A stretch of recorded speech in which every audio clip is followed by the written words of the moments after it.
All right, everybody, welcome to October's Brands and Outliers. Very excited to see what we have going on this month. I know a lot's been going on culturally, so I'll give it to you, Rebecca and Holly. Right, so okay, this section.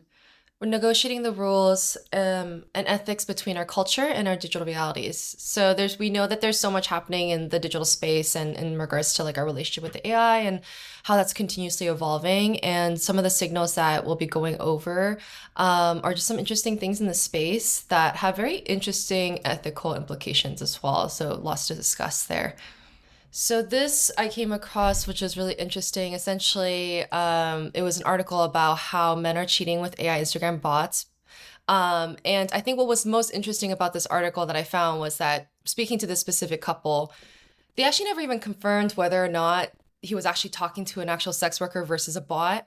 But she said that that didn't even matter because the whole point is that like there was like an intention behind it that was, clearly there. But then she also went on to say that like, oh, but like porn's fine, like that's not a big deal. But like an AI chatbot was still considered like cheating. Again, if whether or not it was AI chatbot is not the point, but the point is that there was an intention that like characterizes her ex's actions as cheating. And just saying that like cheating is all about intention and that he willingly like messaged the account for pictures, sending messages and, spent money, like all these things were considered cheating in her playbook. And so, later there's like a therapist that talks about how like I think couples need explicit agreements. If they don't have explicit agreements, then they should make one, and I don't think we used to have these types of conversations in the past, but, because I think we implicitly understood like what cheating meant or looked like. But, with sort of AI, like we're having to renegotiate like the terms of our relationships and like what is considered cheating, what's not considered cheating, or the other way to look at it is like, we also know that the porn industry has like become so huge, as well as like the conversation around porn is a lot different than it used to be. So is it just it with AI bots as well, like is this just another just iteration of that? Is this eventually just going to become more normalized? Like who knows, but really interesting to kind of think about. I think what's really Yeah, interesting that's here very is like, different. is this the new Turing test? Because we've passed the Turing test. Is this the new one of like, because ultimately it's a measure of like what do we feel? And I think this is a really fascinating example of like the new kinds of Turing tests, if you will, of AI. I think also it's gonna, we already talked so much about how AI is going to force the question of what it means to be human. It seems like from the quotes here, the real issue was that it was emotional intimacy, not like the pornographic or sexual nature of it. And that's where like you can draw the line between porn and something that's a bit more serious. And I think this will probably be the first frontier of deciding, or like that plays out this whole like line between emotional versus non-emotional, and like where we draw the line when it comes to things being human versus not human. Yeah. I would anticipate a lot of chaos as this becomes a huge category, as like let's say porn becomes interactive because of AI. Like it starts to become a very, very blurry line that culturally we have to navigate, and everyone's going to set a bar in a different spot. So I mean, I just see a lot of chaos ahead for this, and what implications it has for, more than anything, our emotions. Yeah, I definitely see some interesting things, like you just said, John, the way if, haptic suits, or things like that get, evolved, and like, you have a tryst with an AI, but you can feel it, because of these Yeah, suits or yeah. something. It's like, oh, they're not cheating because they're not using haptics. It just becomes like a Right. really interesting like abstraction of like where we draw the line.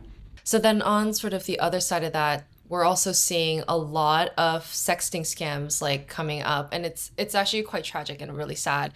In that there's a lot of sex rotation that's targeting young people, especially a lot of teen boys have been very specific targets, and being exploited for like money and things like that, to the point where like some have even like I think one teenager like took their life, and that was like really, really tragic. And yeah, these are really, really serious things.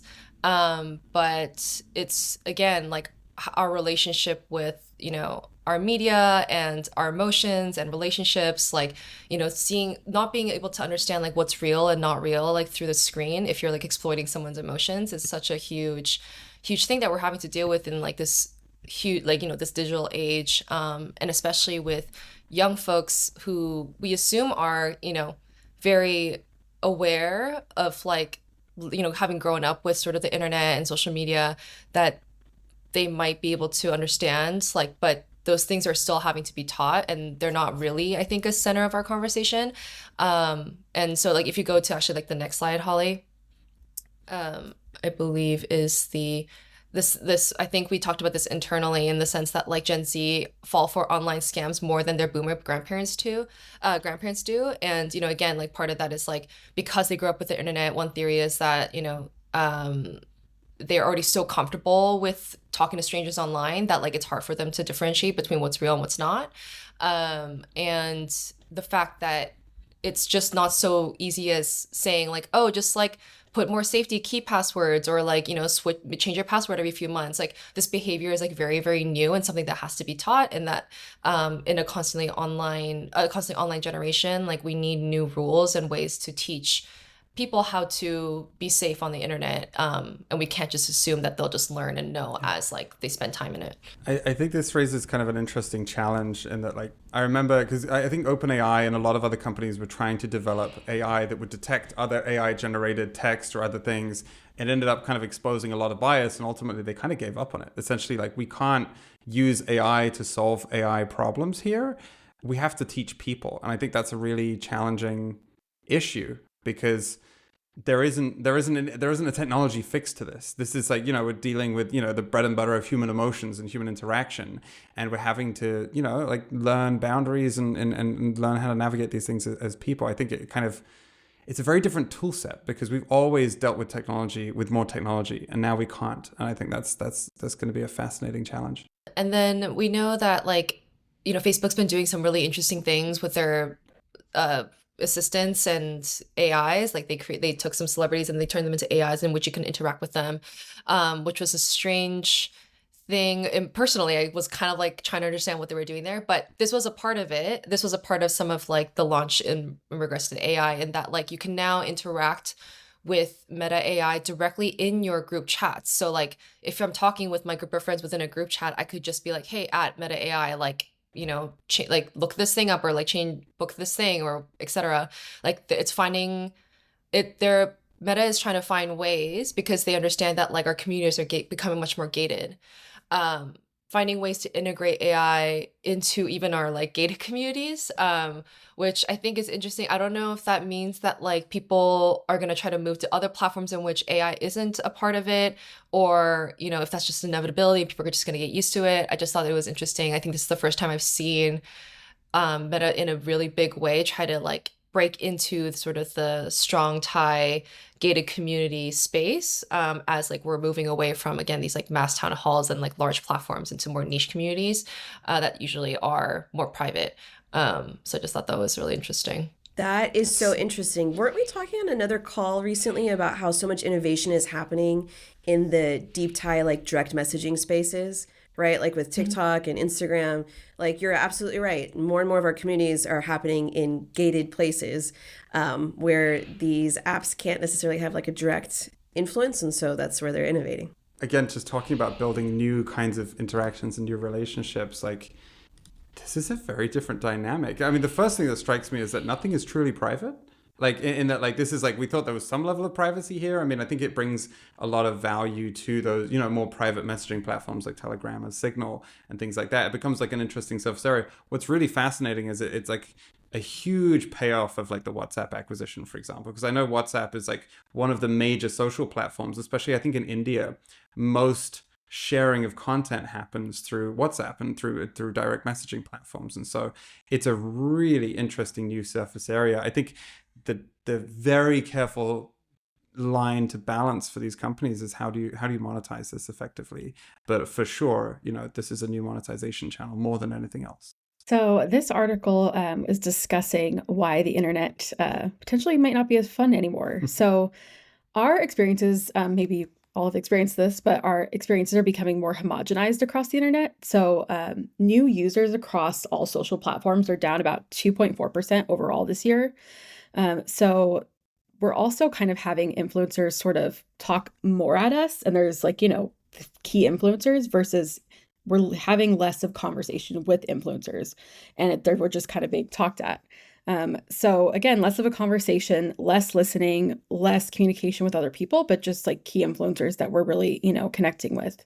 So, the internet used to get a little bit more fun, open, and obviously like our algorithms have kind of closed, everyone off, and also been manipulated to, maximize engagement across different categories.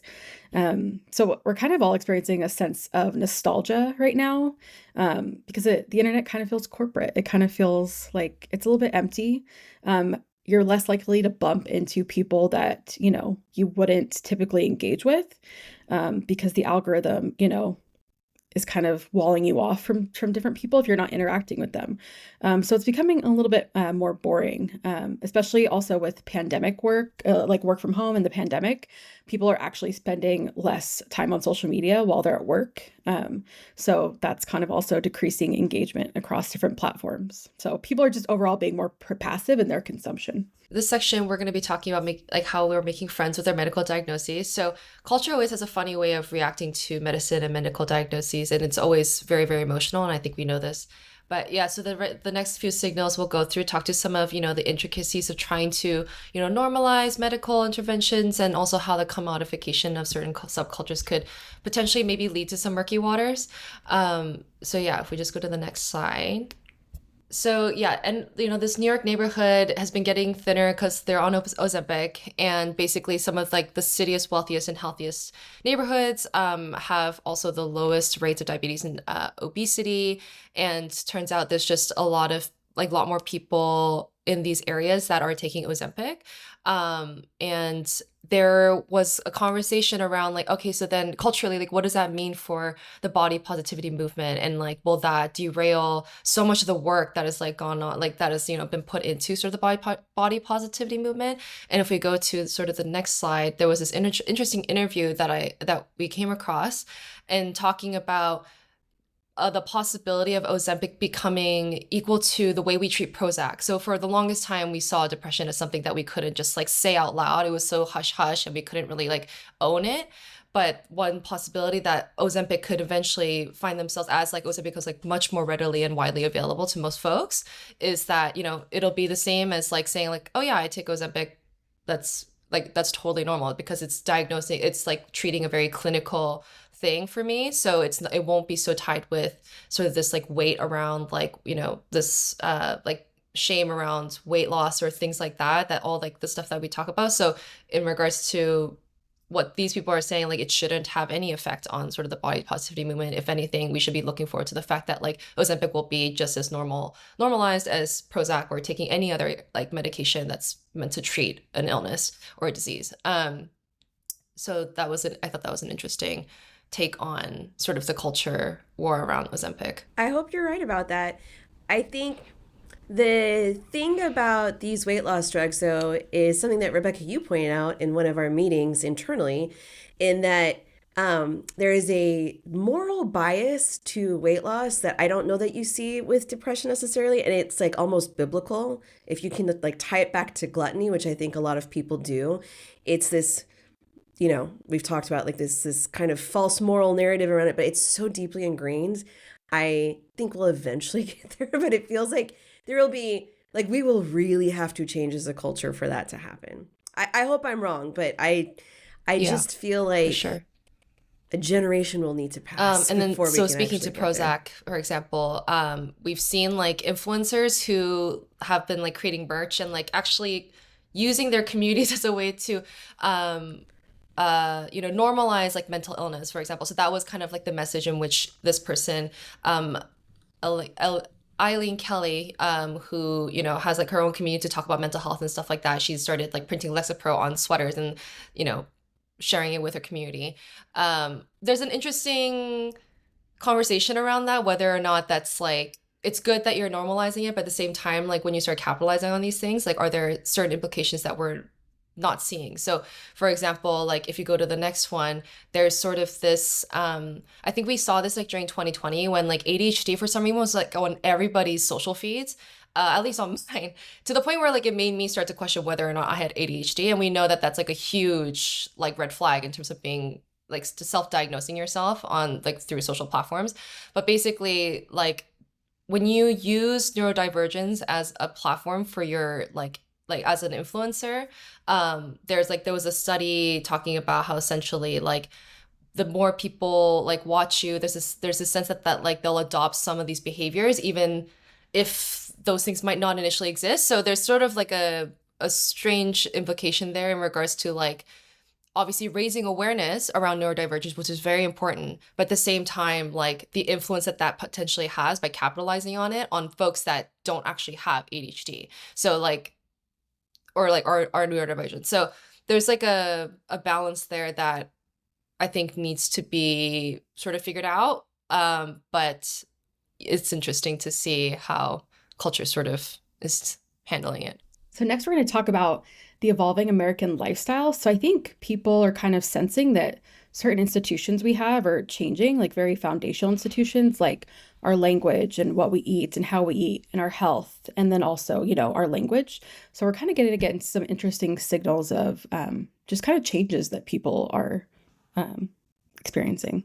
So this is that same article, the Ozempic article, but what I wanted to point out is a different section in this article that kind of like is an interesting thing to point out is that the medication is already subtly changing the city's circadian rhythm. So, you know, what we use, like it says here, this person who's 25, who's currently taking Ozempic, says her social life used to revolve around food, but now she meets friends for movies or walks around Central Park. It's just like people's lifestyles are changing a little bit in the sense that like, oh, maybe we're going to become less like night owls and more, you know, morning people or like, you know, because like we always associate New York with like a city that never sleeps. And like, is that going to change with, you know, more and more people taking, I guess, health more seriously or sleep more seriously? And, you know, folks who take Ozempic, for example, like changing their entire schedules and to, you know, sort of fit this new lifestyle that they have. I just thought that was an interesting idea. And then coupled with sort of the next piece after this one, the next slide. Ozempic is making people buy less food, and sort of like when we think about American culture and like food and the consumption of food, like we love food, but then like if everyone is starting to eat less, then like what does that look like for like an American diet or the way that we sort of treat food as sort of like not just this like yummy thing, but like for nutritional value strictly, you know, if that makes sense. I don't know, just I wonder if like our perception around like food is changing and our lifestyles are changing because of like things like this. I mean, this is a small signal, but question no less.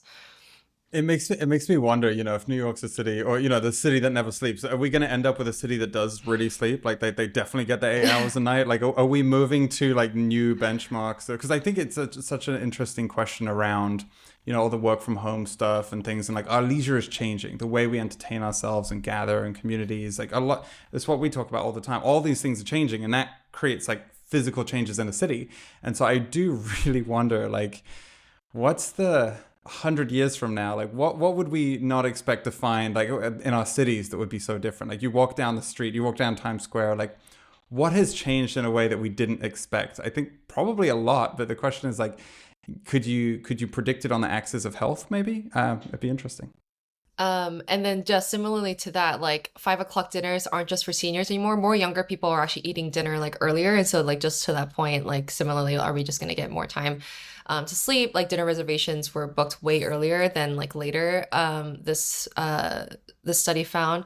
And so yeah, just like this huge shift towards just kind of like being more aware and conscious of like when we're gathering and how we're eating because of it. And food is such like a big, you know, point of gathering for a lot of people, obviously. So yeah, I think it's super interesting. And then similarly to that, like younger people are drinking less. I think we know this, like, and that also means a lot of these concerts are now become much more tame because you've got less drunk folks like making chaos and creating chaos or making trouble sometimes. So the way that in which we like quote unquote have fun isn't associated with, let's say, like alcohol anymore, but it's like something else. And then, you know, like part of it's like, oh, I can actually like listen to the music more properly when I'm not like drunk or whatever. But then it's like an older, like maybe like we used to like associate like alcohol and drinking as like part of the fun, but now that's not really, it's showing that that's not really the case anymore. So So yeah, very interesting, like how concerts are going to change over the next like few years as like this continues, if this trend continues to be in fact the case. Yeah. Yeah. This makes me think that Michael Pollan has a book. I think this is Your Mind on Plants, and he talks a lot about how the drugs that we gather around change the conversations of society. So, for example, when caffeine came around, like we met at a different time of the day, and we talked about different things. We talked about like more productivity, more business-related things, as opposed to alcohol is maybe more people of the opposite sex and things like that. Like our cultural narratives, our cultural kind of like attention, you could say, shifts.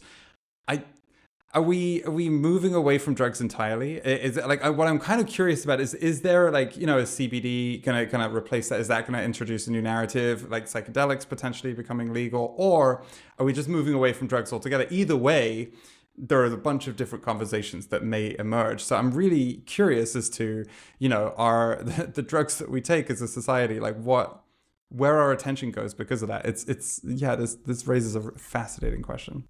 Actually, now that you say that, I did read something somewhere about, I think it's called Brixton sober, where basically like you're sober from alcohol, but you take ketamine only. So it's like, so, very, very different like attitude and behavior, like, oh, I won't drink alcohol, but I'll take drugs instead because maybe that's like better. Just thought it was kind of funny. Not that, there's a lot of those. I don't know what LA sober is, but yeah, there's a lot of like, it's basically don't do alcohol, but a bunch of other stuff like psychedelics, whatever. And I think that like, yeah, I mean, we cannot underestimate how much that changes society. And so I think that like, that's a place to watch closely.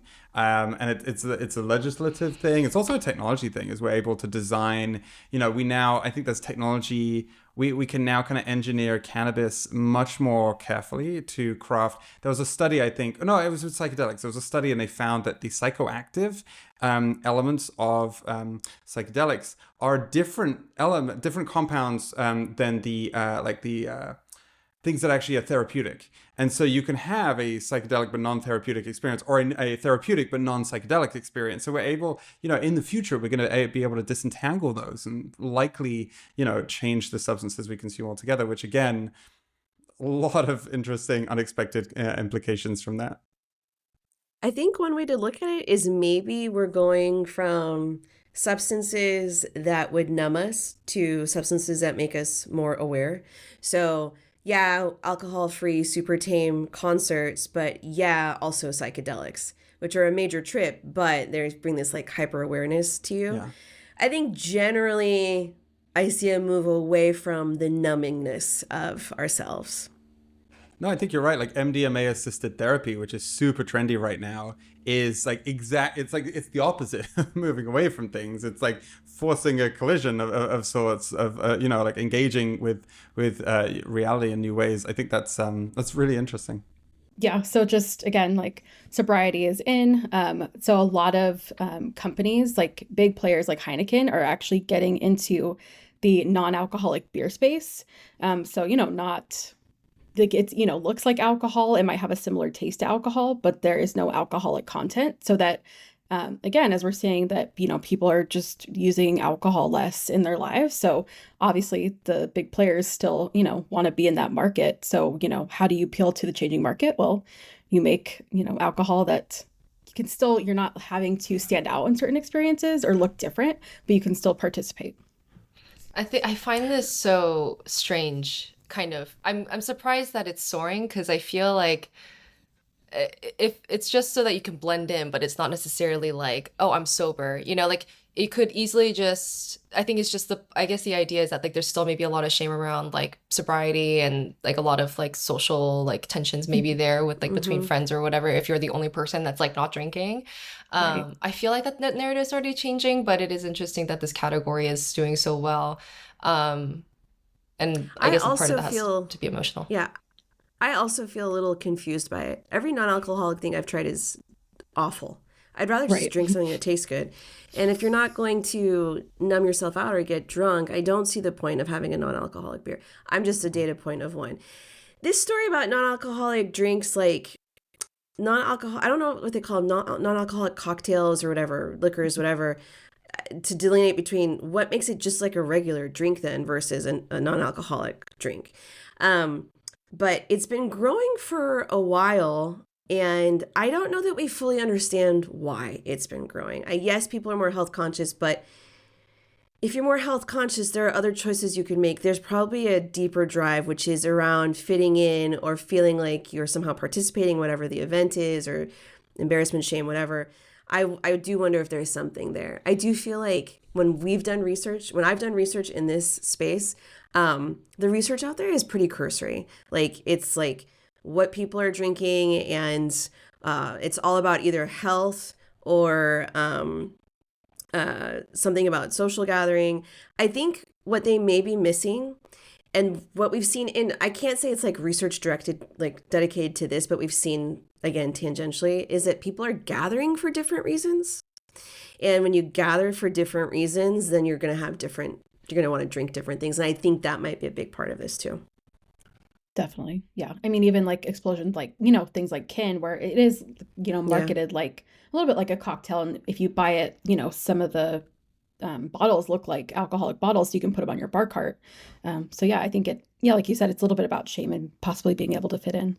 So this is kind of interesting. Young Americans are starting to lose their Southern accent. The Southern accent appeared around more of the 1900s.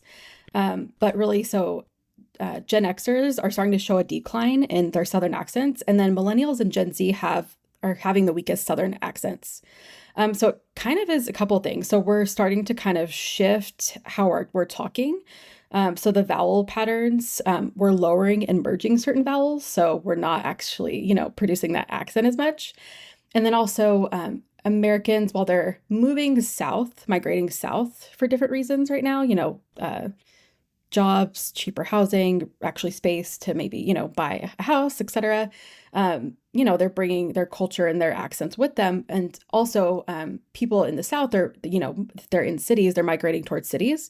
We're losing the Southern accent. So the Southern accent is still strong in, more rural areas, but it's, starting to kind of be washed out a little bit. So again, it's just declining. It's not disappearing.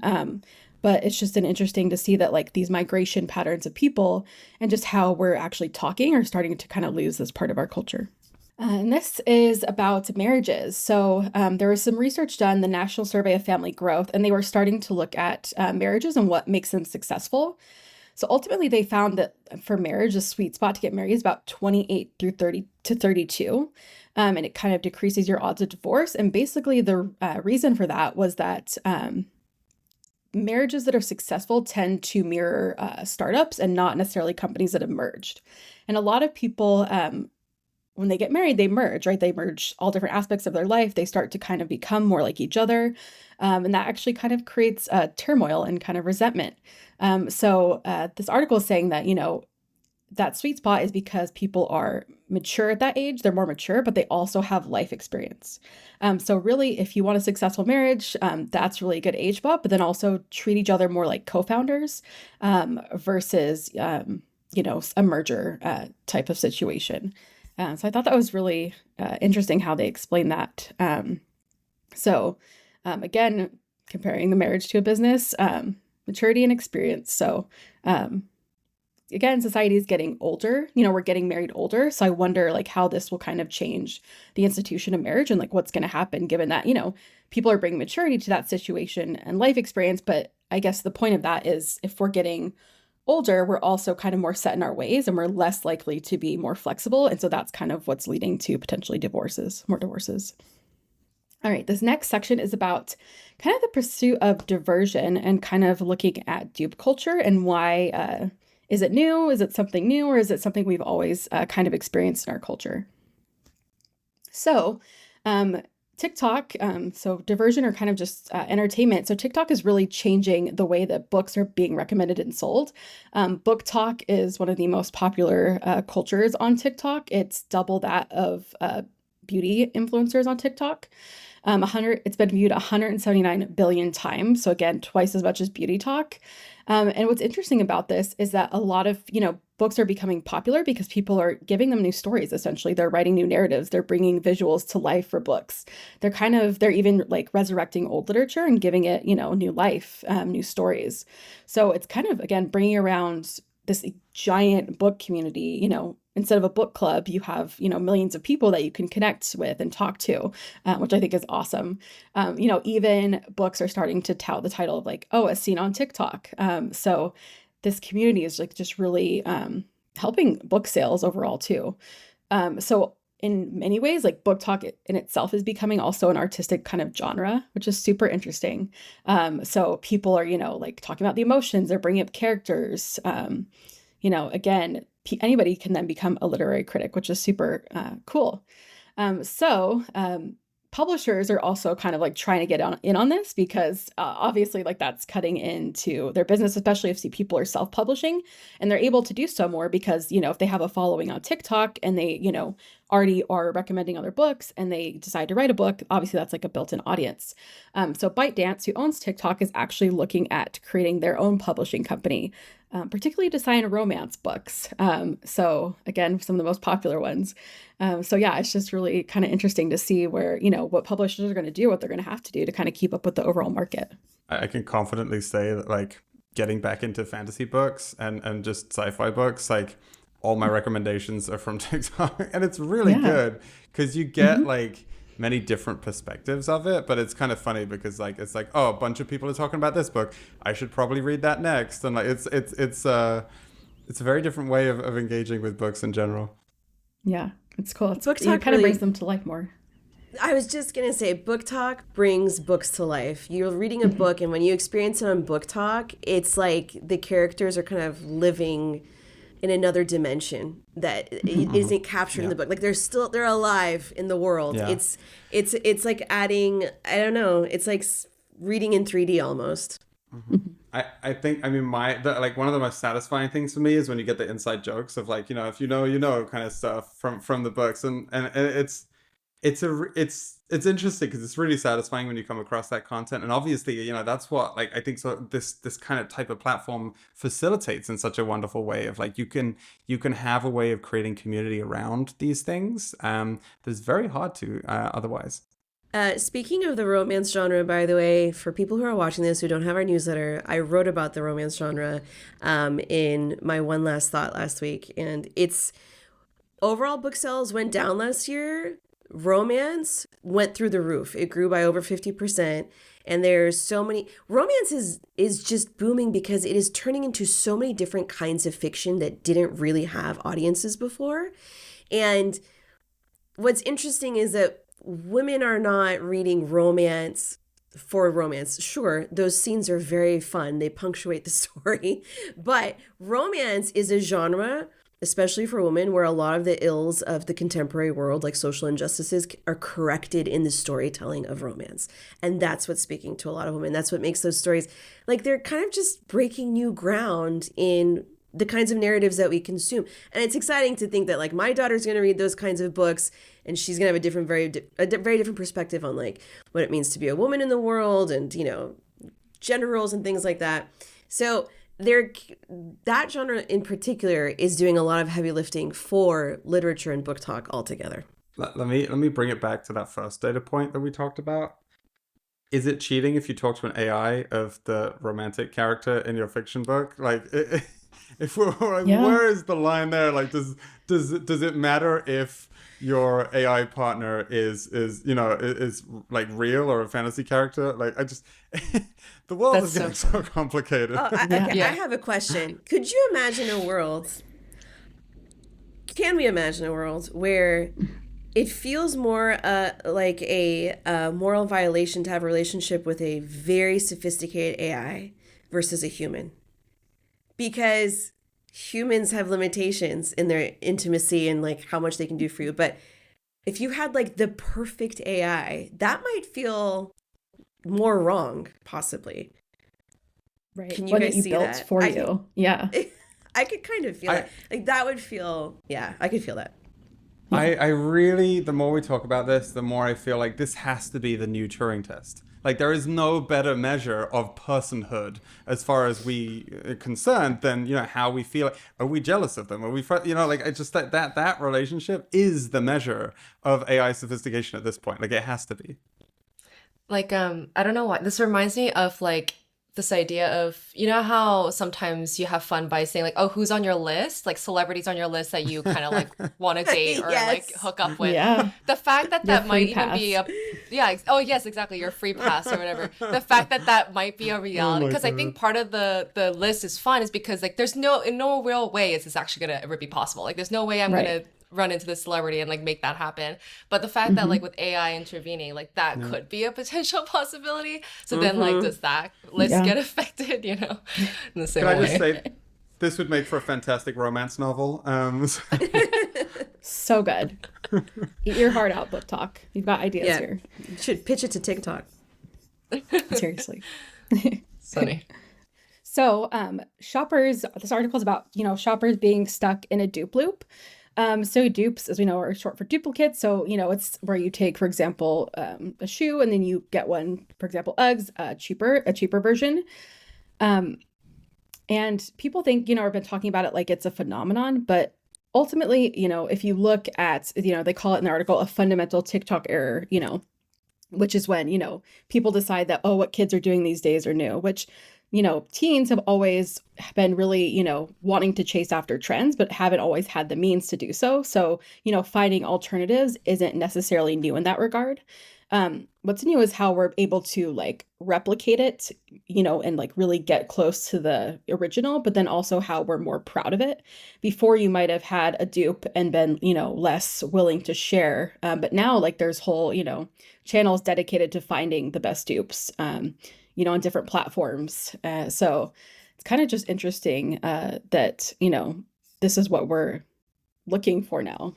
It is very true. If I could just jump in, it is very true what you say about this mistake we often make where we think, because we've only lived in one generation, we think that this is not history repeating itself. Like we failed to see that. I learned that lesson the hard way a couple times early in my career. Like I remember like publishing something about like how millennials like we see food as medicine and it's like a total change. And then a relative wrote me and she's like, I was born in the 70s. Like, that's exactly how we saw food. It's like, wow, I have a very narrow view of history and how culture actually operates. It was a real lesson for me. And I totally get what you're saying here. Yeah. And so, millennials and Gen Z, when it comes to sort of buying things on social media, millennials and Gen Z are filled with regret over things that they bought because of social media. There's sort of in line to like this dupe culture, how it incentivizes people to just buy things because it's like, oh, it's cheaper, I'm getting a good deal, so I like need this in my life. And then, TikTok also released TikTok Shop. So now it's like even like when you're on TikTok, for example, you can easily buy things through there too. And again, this is also not, again, the first time we felt this pressure from our social feeds. And just that like, more than half of Gen Zers and almost as many millennials admitted to that like social media encourages them to buy things that they can't afford, but also just because that they just feel like they need it. And however, it puts people in a spiral and making them feel very negatively about their finances as well. So it's just kind of our relationship with buying things and just consumption overall, like through social media, and how that is always feeding us stuff to buy, stuff that we should buy but actually don't need. I'm also a victim of that. So Same. I think it's testament, this and the stat earlier about how Gen Z are more likely to be scammed online is testament to just how effective social media and these things are. Like the ability to influence people is increasingly effective. So kind of just putting the futurist hat on for a minute, what happens if that keeps going? Like, it's a fair question to ask, because like, everyone talks about influence all the time, but it works. Like it really, really, really works as a system of information. And like like I don't know if we heard this tactic already, but this marketing stunt that Olaplex did, in the sense that like there was a bunch of influencers starting to talk about this new Olaplex dupe and how it's exactly like the real one. Turns out it was a campaign done by Olaplex themselves. They created this product called Ola Dupe to prove that like, oh, there's nothing like the real thing. So, you know, it was really effective because it obviously caught a lot of attention. A lot of people were like, how is Ola Dupe getting away with the fact that it looks exactly like Olaplex? And, you know, there's so much like frenzy around it. But it's just kind of points to sort of, again, like our relationship with like consumption and sort of like buying dupes and like what that means for, you know, quality versus effectiveness and versus just like needing to have it, and the signal and the status and etc. So I thought that was an interesting play on Olaplex's part. I wonder if people were like pissed off or like thought it was funny or thought it was genius. I'm not sure. I was kind of taken aback because I was thinking like, does it feel like you're tricking your users in some way or not? But if it made more people who don't currently use Olaplex, then maybe they did succeed and do their job. But yeah, I just thought it was an interesting way Olaplex like tapped into culture as like a way to like, you know, showcase their product. All right, so these are some general signals that we thought were interesting, but didn't necessarily fit into a theme necessarily, but we still wanted to bring up. Yeah, I came across this and I thought it was just really funny, actually, just more comical than anything. Just that new research found that like poor quality rented homes and the stress of renting is linked to more rapid biological aging by an extra 2.5 weeks to a renter's biological age each year. And, you know, when we think about sort of the current state of like the housing market and more people are unable to buy houses, and just like houses just becoming much more expensive, et cetera, more people are renting. You know, just like who knew that like something like this could contribute to sort of our health. So yeah, I just thought that was kind of a funny signal, and made me wonder if I should buy a house really, really soon. This one was really interesting too, just that like the members of Japan's like geriatric boy band are all over 65 years old. And you know, they're just old sweet men who like to sing and dance, and they're catering to their own generation, but it's also a signal of the fact that like our generation we're just getting older as a population. And like, you know, before this might have not felt like a necessity in maybe our Second Life culture, but it's maybe like we'll have more like older generation bands or like maybe even like 90s bands that, you know, will cater similarly still or exist still, you know, when like us millennials, for example, get older, we'll still love NSYNC and watch NSYNC or Backstreet Boys. Like they'll still feel very relevant to us even as we age. I just thought that was interesting. A whole different type of 90s band. Yeah. I love that. I thought this was interesting, and I think it has implication for just brands in general. So basically, when you think about influencers, we've gone to a point where like a lot of people are influencers, and there's been enough time where these people have been able to build their brands. And it comes to a certain point where some of them go into these identity crises where they feel like they're being pigeonholed into one area and they want to change, or they want to do something else, but it feels like a betrayal to like everything you did before.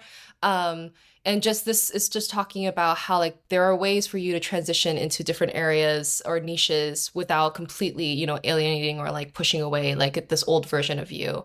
And I think this is like a new sort of behavior that we're seeing, especially with like the, you know, the rise of like influencer culture and everybody posting online. And I wonder, it just made me think about sort of how we always harp on consistency when it comes to brands.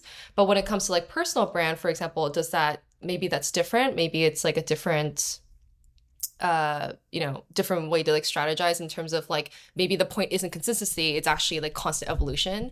And so yeah, I just thought like, what does that mean for just age-old brands, like, you know, classic brands like, you know, that we think of have that like very specific logos like Nike or Apple or whatever, where we rely on like a certain level of consistency there. Like, will even brands like that with products kind of, will we be okay when, or like will we feel much better when they like do rebrands, or we won't feel as like triggered when they start to change their brand or something like that? Like it was just made me think about, you know, how like personal brands are different than like other brands, but maybe those things could flow with each other. But yeah. This is pointing to something that's a little bit deeper too. I think as a culture, we've seen that we don't really for some reason, in some contexts, changing your mind is seen as a weakness, not as a strength. So in changing what you stand for and who you are. And that's why like politicians who change their stances on things are immediately dismissed as waffling or not, being spineless, whatever. When in fact, if you think about it, ideally you would want your civic leaders to change as they learn more and gather more information. We don't afford that to certain people, and we don't afford it to the people that we follow for some reason either. Even recently, I can't remember her name, but a famous like Instagrammer who like stopped being like hardcore vegan, was like in this firestorm around it. And she had reasons for that she discussed and she described, but people just would not allow that to her. For some reason, we don't allow change. We qualify it as being a weakness in certain places. When it comes to brands, people are always going to hem and haw and bitch about it when like you change like a logo or something. Like everybody on LinkedIn is going to go nuts and everybody has an opinion, but people get over it. I remember when Airbnb, people lost it over Airbnb's new logo, like lost it. And that marked the beginning of a massive period of growth for them, because that logo was a representation of like a whole other, like a new brand positioning. And it started the Airbnb renaissance. People don't know anything. I think when it comes to like brands, you just have to deal with the blowback and you move on. But when it comes to people, there's something weird happening there culturally. It's kind of the last thing we want to discuss, but Future Society has actually done DNA sequencing to bring back extinct flowers. So they got flowers from the early 1800s that have actually gone extinct, and they created 6 new scents with these extinct flowers, which I think is fascinating. And I think, I don't know, so that kind of brings up in the article they talk about, limitless nature. So how will this, start to renegotiate our relationship with nature, if we can actually also too, reach back in time to other time periods. Like, I think I have to ask the question, like, would you all eat like a dinosaur meatball, if it was available to you, like what could be possible, not just obviously in fragrance, but like food or, just other categories. This is so interesting. When I saw this in the deck, this is the one thing that stood out to me. But what are you saying with limitless nature? Was that from another article, or what is that about? Oh, no, it's from this article. Like, it's just, so basically like nature's limitless, right? If you have these resources that you can just resequence all the time, like, we look at nature as like a finite resource right now, but it's not necessarily if you can just resequence some DNA or pull out a certain part of, a tree scent without having to chop it down. Like, what does that do? It's kind of interesting. You remove all of the ethical considerations here, and you just got to stop paint with any color kind of thing. Like it is quite, I get what you're saying. It's a very interesting new relationship that emerges of just like, it's an abundance mindset as opposed to like a resource constrained one. Okay, but let's see. But we all felt an ethical something when we saw this. Yes. Right? Yeah. Oh yeah. What is that? I don't know what that is. What are we feeling? Yeah, I think I don't know if it's like that age-old question, like just because you can, like, should you? Like I don't know, what else does that, what else? Yeah, our ethical rules haven't caught up with this type of, I guess, DNA sequencing. We don't have the playbook for this yet. Well, we're actively bringing back the woolly mammoth, right? No, you should not. I mean, Rebecca's going to say Jurassic Park. It's literally Jurassic. Yeah, it's like Jurassic Park. It's the Jurassic Park of perfume. That's what it said. Yeah. That's literally the plot. He literally says that. Yeah. Exactly. I was going to point to that same Jurassic Park thing, because that's a very deeply embedded narrative that when you mess with nature, there are disastrous consequences. Although I don't know where that value came from. And I don't know. Yeah, it absolutely can have negative connotations, but it can have very positive connotations too. We allow it in medicine, but we don't allow it when it gets to like DNA sequencing, for example. Yeah. And I think we have all these very, very basic moral virtues that we're going to have to start looking towards to give us answers.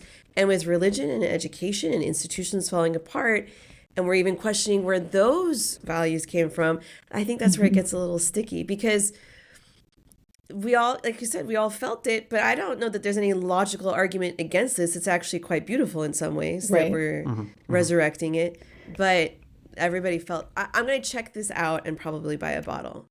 but Me I'm too. going to talk about it There's a every sampler, time. so we can get all of them. So don't Let's worry do about it. that. Okay. Let's do it. We'll Awesome. report back. Awesome. I think also too, like that brings up a question to me. It's like also like where's the line? Because like I'm gonna buy the sample set of this, and like that's okay to me, right? Like the flowers, but for some reason like a dinosaur meatball to me kind of feels wrong inherently. Yeah. I don't know. So it's just like where do we draw that line of like I don't know. Is that a new kind of vegan? It's like I only eat non-extinct animals. Right. Yes. Yeah. Potentially. That's it. Those are all That's the it. signals. Awesome. That is all we have. Thank you all for joining us. Thanks, guys. This is super Thanks, guys. interesting.